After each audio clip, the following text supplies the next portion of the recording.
মুক্ত গণমাধ্যম দিবসটি আমাদের কাছ থেকে গেছে গত 5 মে। এই দিবসটি আমাদের কাছে প্রতি বছরই আসে, কিন্তু এবার এসেছে একটু ভিন্ন প্রেক্ষাপটে। গত 17 বছর এই মুক্ত গণমাধ্যম দিবসটি মুক্তভাবে উদযাপনের পালনের পরিস্থিতি ওই বাংলাদেশে ছিল না। এই মুক্ত গণমাধ্যম দিবসে এই ধরনের একটি আয়োজন করতে গেলে মিনিমাম 10 বার ভাবতে হয়েছে এই অনুষ্ঠানটা শেষ পর্যন্ত করা যাবে কি না। যায় না, অনেক প্রোগ্রাম আমরা করতে পারি বা ভয়ে আতঙ্কে নিজেদের থেকেই এর থেকে বিরত থেকেছি, এমন ঘটনাও ঘটেছে। তো সেই জায়গাটাতে আল্লাহ অশেষ শুকরিয়া যে এবারে আমরা একটি মুক্ত পরিবেশ এই মুক্ত গণমাধ্যম দিবসটিতে আমরা এর যে নানান দিক নিয়ে বাংলাদেশের মুক্ত গণমাধ্যম নিয়ে, গণমাধ্যম পরিস্থিতি নিয়ে আমরা কথা বলতে পারছি। এর যে এই মুক্ত গণমাধ্যম এবং বাংলাদেশের গণমাধ্যমের চিত্র, এটি গত 1 সপ্তাহে আপনারা অনেকখানি জেনে গেছেন। এটা নিয়ে আজকে যেহেতু এখানে বেশিরভাগই আমার সাংবাদিক বন্ধু, কর্মরত সাংবাদিকরাই এখানে আছেন, সুতরাং শীঘ্রই তথ্য দিয়ে আমি আপনাদেরকে ভারাক্রান্ত করতে চাই। কিন্তু এটাও সত্য যে আমরা যেখানে দাঁড়িয়ে আছি সেখানে দাঁড়িয়ে আমরা আজকে যে স্বস্তির জায়গাটিতে আছি, যে মুক্তভাবে কথা বলতে পারছি, যা খুশি তা লিখতে পারছি, কেউ এখন আর বিশেষ বিশেষ জায়গায় আমরা ফোন পাচ্ছি না, চোখ রাঙ্গানিটা সেভাবে নেই। এই যে একটা পরিবর্তনের জায়গা, এই জায়গাটা ধরে রাখার ব্যাপারে আমাদের মধ্যে আমরা কতটা আমাদের আচার আচরণ, আমাদের সাংবাদিকতার মুক্ত সাংবাদিকতার যে ব্যাপার, এই জায়গাটাতে আমরা কতটা সবল হবো, কতটা আশ্বস্ত হতে পারছি যে আমরা এই পরিবেশটা ধরে রাখতে পারবো, এই জায়গাটাতে আমার কিছুটা সংশয়ের জায়গা আছে, কথা বলার জায়গা আছে। এখনো যখন আমরা শুনি যে গত বছরের 5ই আগস্টের আগে যে ফ্যাসিবাদী শেখ হাসিনার শাসন ছিল, সেটার সাথে সমান্তরাল ভাবে 5ই আগস্ট পরবর্তী পরিস্থিতিকেও তুলনা করে আমরা অত্যন্ত বিজ্ঞ ভাগ্য, যাদেরকে এলিট সম্পাদক হিসেবে আমরা জানি, তাদের অনেককে বক্তব্য রাখতে আমরা শুনছি যে আগের অবস্থায় বাক্যটা হলো যে আগে না এখনো তা, শুধুমাত্র ব্যক্তির পরিবর্তন, নায়কের পরিবর্তন, অ্যাক্টরের চেঞ্জ হয়েছে, এই ধরনের ভাষা আমরা ব্যবহার করতে দেখছি। তো এখানে তো একটা দুশ্চিন্তার বিষয়, যদি 5ই আগস্টের আগের অবস্থাটা এখনকার অবস্থা যদি তাই হয়, তাহলে তো খুবই দুশ্চিন্তার বিষয়। তাহলে তো আমাদের কোনো পরিবর্তন হয় না। তাহলে কি 5ই আগস্ট যা যা হলো তা এখন করতে তো আর তাহলে কোনো সমস্যা নাই। এখন তাহলে অজ্ঞাত জায়গা থেকে ফোন করে রিপোর্ট যাবে না, এই টেলিভিশনে অমুক বক্তা বা টকশো অমুক ব্যক্তি যেতে পারবে, অমুক ব্যক্তি যেতে পারবে, এগুলো তো আগে হতো। একটা সমাবেশ হলে সেই সমাবেশ লাইভ করা যাবে কি যাবে না, এই নির্দেশনা আগে থেকে আসতো এবং দেখে নিয়ে বলে দেওয়া হতো বিশেষ জায়গা থেকে। এই জায়গাগুলোতে পরিবর্তনটা যদি আমরা স্বীকার না করি, তাহলে তো কি দাঁড়ালো? তাহলে দাঁড়ালো এই সরকারের যারা বিভিন্ন জায়গায় আছে, ডক্টর ইউনূসের নেতৃত্বে, তাদের মধ্যে এক ধরনের হতাশার একটা জায়গা তৈরি হয় যে তাহলে আমরা এতটা অবাধিত করে দিলাম, কোনো কিছু ব্যাপারে আমরা হস্তক্ষেপ করছি না, আমাদের যাদের জন্য আমাদের সমালোচনা করছে, যা যেভাবে যারা চায় সেভাবে লিখে যাচ্ছে, তারপরে যদি 5ই আগস্টের আগের অবস্থা এখনকার অবস্থা সমান্তরালভাবে বিবেচনা করা হয়, তাহলে এটা কি সুবিচার করা হয়? সুবিচার করা হয় না। তার মানে এই নয় যে আমরা একেবারে প্রত্যাশিত জায়গায় পৌঁছে গেছি, এটা তো কোনো রাতারাতি ম্যাজিক্যাল কোনো ব্যাপার না যে আমরা এই যে 9 মাসের মধ্যে আমাদের যে মগজে যে আমাদের দাসত্বের জায়গাটা তৈরি হয়ে গেছে, এখানে এর মধ্যে ইরেজ হয়ে গেছে এক ক্লিকের বিষয়টা তো না। আমরা তো গণমাধ্যমে দেখতে পাচ্ছি এই পরিবর্তনের পর এখনো আমাদের যে আমরা আগে একজনের স্তুতি করতাম, এখন একজনের জন্য আমরা সবকিছু দেখে দিচ্ছি, আরেকজনের জন্য দেখে দিচ্ছি, বা আরেকজনকে আমরা দেখছি যে ক্ষমতার ভবিষ্যৎ কি, ক্ষমতার ভবিষ্যতে কারা ক্ষমতার মেন জায়গায় একেবারে কেন্দ্রে যাবে, বা কারা ফ্যাক্টর হবে, এখন কারা আছেন, তাদেরকে কি করতে হবে, এই বিষয়গুলো আমাদের যে মনস্তত্ত্বের জায়গাটা, এটা যদি আমাদের পরিবর্তন না হয়, আমরা যে নিজের মনে মগজে যদি আমরা স্বাধীন না হতে পারি, তাহলে অনেক কথা বলা যাবে, স্বাধীনতার অনেক দাবি তোলা যাবে, জয়গান করা যাবে, কিন্তু বাস্তবে আমাদের নিজেদের মনে মগজে পরিবর্তনের একটি জায়গা আসতে হবে। আমরা যদি গত 9 মাসে, বিশেষ করে আমি গত 1-2 মাসে বেশ কয়েকটি ইভেন্টের ব্যাপারে আমি বলতে চাই। আমাদের আমরা পেশাদারিত্বের জায়গা অতিক্রম করে আমরা অনেক কিছু করেছি। একটি বিমান কোন পর্যায়ে আছে সেটাকে ট্র্যাক করে আমাদেরকে টেলিভিশনে ঘন্টার পর ঘন্টা আমরা দেখাচ্ছি যে বিমানটা এই পর্যন্ত এসেছে। এটা একটি গণমাধ্যমের কাজ, গণমাধ্যমের জায়গা থেকে আমরা কি একটু করা কতটা সম্মুখীন হয়েছে, কতটা আমরা বাড়াবাড়ির জায়গায় চলে যাচ্ছি, এই বিষয়গুলো আমার মনে হয় বিবেচনায় যদি না নিই তাহলে আমরা অনেক কথা বলতে পারবো, কিন্তু আলটিমেটলি আমাদের পরিবর্তিত পরিস্থিতিতে আমরা আরেক জায়গায় আমাদের সেই তেলবাজি, সেই যে চাটুকারিতার জায়গাগুলো, এগুলা পরিবর্তন শুধুমাত্র যে কেন্দ্রের জায়গাটাতে পরিবর্তন করে, কিন্তু আমাদের মনে মগজে কোনো পরিবর্তন আমরা কিন্তু দেখতে পাচ্ছি না। এখন আসেন যে আমরা বর্তমান সময়ে এই পরিস্থিতিতে আমাদেরকে যে গণমাধ্যম সংস্কার কমিশন যে বিষয়গুলো আমাদের সামনে নিয়ে এসেছে, এ নিয়ে সভাপতি বিধানসভা বক্তব্য রেখেছেন, কি আছে কি নাই। ঢাকা সাংবাদিক ইউনিয়নের সভাপতি কিছু বলেছেন, ডিআইইউর সাধারণ সম্পাদক কিছু বলেছেন, এবং ওই কমিশনের একজন সদস্য ছিলেন যিনি একটা এলিট ক্লাবের সদস্য। এলিট ক্লাব বলতে এই কারণে, কারণ সম্পাদক পরিষদে সব সম্পাদকের জায়গা নাই, বিতর্কের যে জায়গাগুলো আছে তার চেয়ে অনেক ভালো জায়গা আছে, অনেক বেশি ভালো জায়গা আছে। এটা যদি স্বীকার করা না হয় তাহলে আমি মনে করি এই কমিশনের প্রতি, এই রিপোর্টের প্রতি অবিচার করা হবে। আবার এমন কিছু বিষয় সেখানে আছে যেটা বাস্তবতার সাথে সংগতিপূর্ণ নয়, বাস্তবায়ন যোগ্য নয়, এমন অনেক বিষয় সেটার মধ্যে আছে। এটা সুতরাং এই জায়গাগুলো আমরা কি সুনির্দিষ্টভাবে রিপোর্টটা ধরে ধরে, যে আপনার রিপোর্ট, যেহেতু সরকার এখন একটা সংস্কার প্রক্রিয়ার মধ্যে আছে, এই সংস্কার প্রক্রিয়ায় যে সংস্কার কমিশনগুলো গঠন করা হয়েছে, আমরা বিচ্ছিন্নভাবে যাই বলি না কেন, সরকার কিন্তু একটা সিস্টেমের মধ্যে চলে গেছে। তারা এই কমিশনের রিপোর্টগুলো ধরেই বাস্তবায়ন প্রক্রিয়া যাবে, এবং সেখানে কোনটা বাস্তবায়নযোগ্য, কোনটা বাস্তবায়নযোগ্য না, কোনটা অগ্রাধিকার ভিত্তিতে বাস্তবায়িত হবে, কোনটা দীর্ঘমেয়াদে হবে, কোনটা মধ্যমেয়াদে হবে, এই কাজটা কিন্তু এখন চলছে। আমরা কিন্তু সেই জায়গাটাতে আমরা না গিয়ে, আমরা যদি বিক্ষিপ্তভাবে আমরা প্রতিক্রিয়া জানাই, একদম কমিশন রিপোর্ট কিছুই না, সবকিছু প্রত্যাখ্যান করি, সেটা যেমন ঠিক হবে না। আবার এই যে গণমাধ্যম কমিশনের সুপারিশগুলো একেবারে হুবহু বাস্তবায়নের জায়গাটাতে যদি আমরা আমাদের কনসার্নটা না রাখি, তাহলে কিন্তু এই গণমাধ্যম ভবিষ্যতের জন্য কিছু কিছু জায়গায় কিন্তু কঠিন একটা চ্যালেঞ্জের জায়গা তৈরি হবে।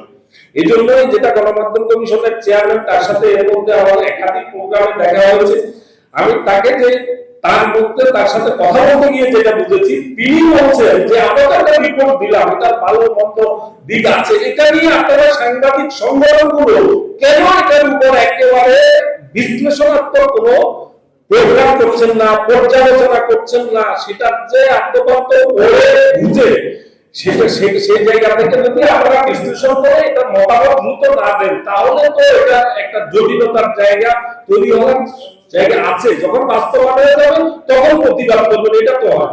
বরং এটা নিয়ে আপনারা বিশ্লেষণ করেন, বিশ্লেষণ করে আপনারা কোন কোন জায়গাটাতে একমত, যেমনটি রাজনৈতিক সংস্কারের ব্যাপারে জানান, তারা জানতে চেয়েছেন যে কোনটাতে আপনারা একমত, কোনটাতে আধা একমত, কোনটাতে একেবারে আপনাদের নেগেটিভ, এটা জানান। আমরা কি কেউ, আমরা কোন সংগঠনের পক্ষ থেকে এরকম কোনো উদ্যোগ নিয়েছি যে আমরা এই পুরো সংস্কার কমিশনের এই রিপোর্টটা নিয়ে আমরা থ্রেড আলোচনা করব, এবং সেখানে যতগুলো সুপারিশ করা হয়েছে, প্রায় শতাধিক সুপারিশ, সেই সুপারিশগুলো একটা একটা করে পর্যালোচনা করব, কোন কোন সুপারিশ গণমাধ্যম বান্ধব, কোন কোন সুপারিশ সাংবাদিকদের জন্য হুমকির সৃষ্টি করবে, সেটা সুনির্দিষ্টভাবে আমরা কোন সংগঠনের পক্ষ থেকে এই পর্যন্ত আজকে 1-1.5 মাসে আমরা কি এরকম কিছু তৈরি করে কোথাও দিতে পেরেছি?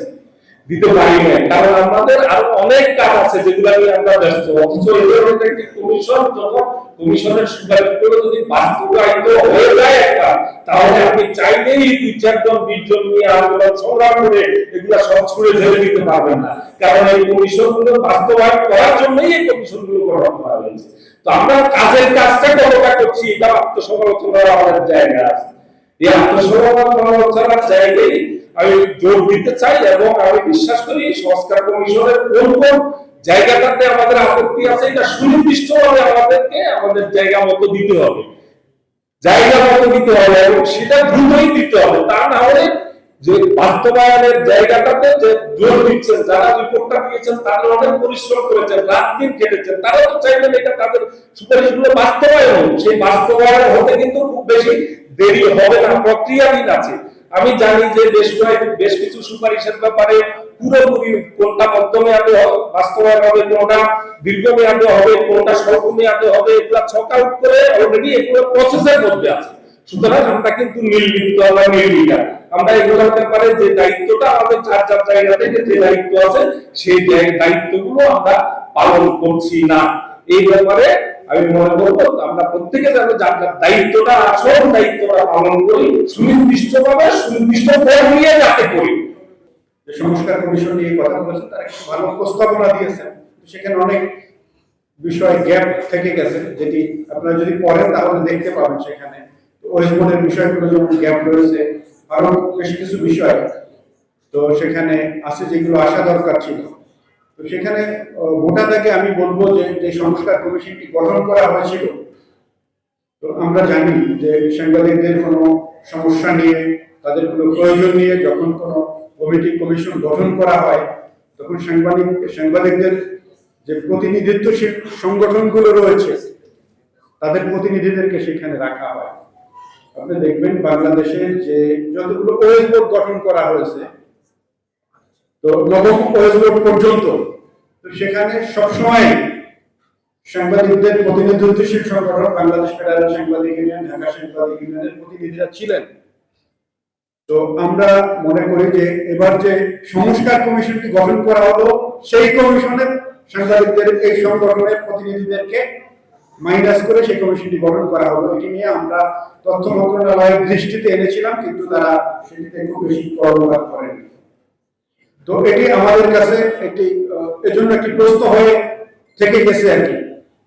তো আমরা আবারও বলতে চাই যে সংস্কার করতে হলে সাংবাদিকরা, আমি যদি ওই সংস্কার কমিশনের যারা প্রতিনিধি ছিলেন, যাদেরকে নিয়ে কমিশন গঠন করা হয়েছে, তাদের কাছে যদি জিজ্ঞেস করি যে এদেশে গণমাধ্যমের নানা ধরনের সমস্যা আছে, সেখানে যারা আছেন তারা এই গণমাধ্যমের সমস্যাগুলো মিটাবার ক্ষেত্রে কয়টা সমস্যার সাথে সংশ্লিষ্ট থেকে সেই সমস্যাগুলো মেটাবার চেষ্টা করেছে, আপনি একজনও পাবেন না যে আমরা সাংবাদিক ইউনিয়নগুলো, সাংবাদিক সংগঠনগুলো প্রতিনিয়ত সমস্যা সমাধানের জন্য যেখানে চেষ্টা করে, তারা সময় ব্যয় করে, সমস্যাগুলো শুনে সমাধানের রাস্তা তৈরি করে, তারা দিন দরবার করে, বার্গেনিং করে, তারপরে সমস্যা সমাধানের জন্য এগিয়ে যায়।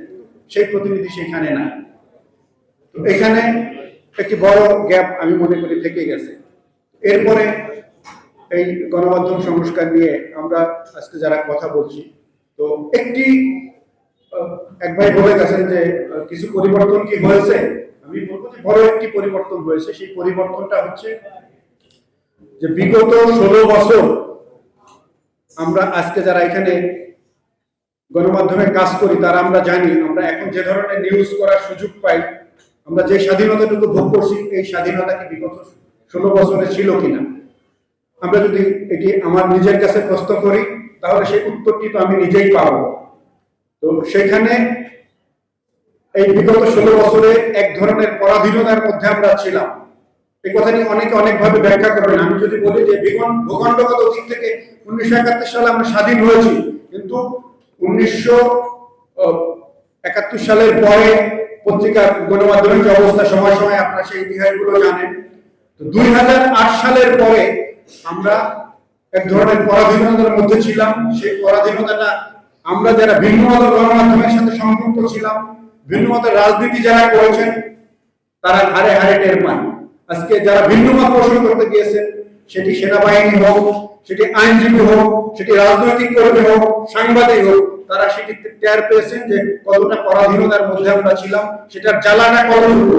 তো সেই জায়গা থেকে তো আমরা মুক্তি পেয়েছি বলবো। আমরা আজকে কথা বলতে পারছি প্রকাশ্যে, এবং সরকারের সমালোচনা করবার সুযোগ পাচ্ছি আমরা। এখন সেখানে আমরা চাই যে আমাদের সাংবাদিকদের স্বাধীনতাটা নিরঙ্কুশ, এই নিরঙ্কুশ স্বাধীনতাটা আমরা চাই। সেখানে অনেকগুলো সমস্যার মধ্যে যেখানে আসছে যে আমরা তথ্য অধিকার আইন আছে বাংলাদেশে, আমরা তথ্য চাইতে গেলে তথ্য পাই না, সেখানে আমাদের সময় ক্ষেপণ করতে হয়। সেটি বিগত সরকারের আমলে চাওয়াই তো অপরাধ ছিল। তথ্য চাইতে গিয়ে দেখা গেছে যে সচিবালয় থেকে সাংবাদিককে সারাদিন আটকে রেখে পুলিশের কাছে তুলে দিয়েছে। এই ঘটনা তো ঘটেছে। এখন কি সেটা ঘটছে? সেটা ঘটছে না। এখন দেখা যায় যে যারা সেই ফ্যাসিবাদের দোসরের ভূমিকা পালন করছে, বিগত সরকারকে ফ্যাসিবাদে পরিণত করবার জন্য যে গণমাধ্যম কর্মীরা ভূমিকা পালন করছে, নিয়ামকের ভূমিকা পালন করছে, তারা যদি এখন আবার মানে এই সময়ে এসে যে নতুন সরকার এসছে সেই ফ্যাসিবাদের দোসরদেরকে প্রতিষ্ঠা করবার জন্য, ফ্যাসিবাদের দোসরের ভূমিকা যারা পালন করেছে তাদের অধিকারের জন্য কথা বলে, তখন আমাদের কাছে একটু প্রশ্ন তৈরি হয়। আমাদের প্রশ্নটা সেই জায়গায়, এখন আমরা কথা বলতে পারছি না এইটা না, আমরা কথা বলতে পারছি এখন, কিন্তু আমাদের অধিকারগুলো সুরক্ষার জন্য এই সরকারের কাছে আমাদের অনেক দাবি আছে। সেই অধিকারের জায়গাটা কোথায় কোথায় আমাদের লঙ্ঘিত হচ্ছে, সেটি আমরা সেখানে যদি আমরা সেই অধিকার লঙ্ঘনের শিকার হই, আমরা যদি বাধাগ্রস্ত হই, সেই কথাটি আমরা বলবো। এটি আমরা বলেছি, আমরা উপদেষ্টার সাথে কথা বলতে গিয়ে আমরা বলেছি যে দেখুন, বিগত 16 বছরে গণমাধ্যমের স্বাধীনতা ছিল না। আমরা কাজ করতে গেলে নানা রকমের হয়রানির হুমকি শিকার হয়েছি, ভিন্ন মানের গণমাধ্যম বন্ধ করে দেওয়া হয়েছে, মামলা দেওয়া হয়েছে। সেই কাজটি যাতে এই সরকারের আমলে না হয়, আমরা মনে করি বিগত সরকারের আমলে যারা নিরঙ্কুশ স্বাধীনতা ভোগ করেছেন, সরকারের দালালি করেছেন, সেই জায়গা থেকে আমরা মুক্ত হয়েছি। কিন্তু এখন আমাদের মধ্যে সেই ধরনের ফ্যাসিবাদী মানসিকতার উন্মেষ যাতে না ঘটে, এ ব্যাপারে আমাদের সতর্ক থাকতে হবে।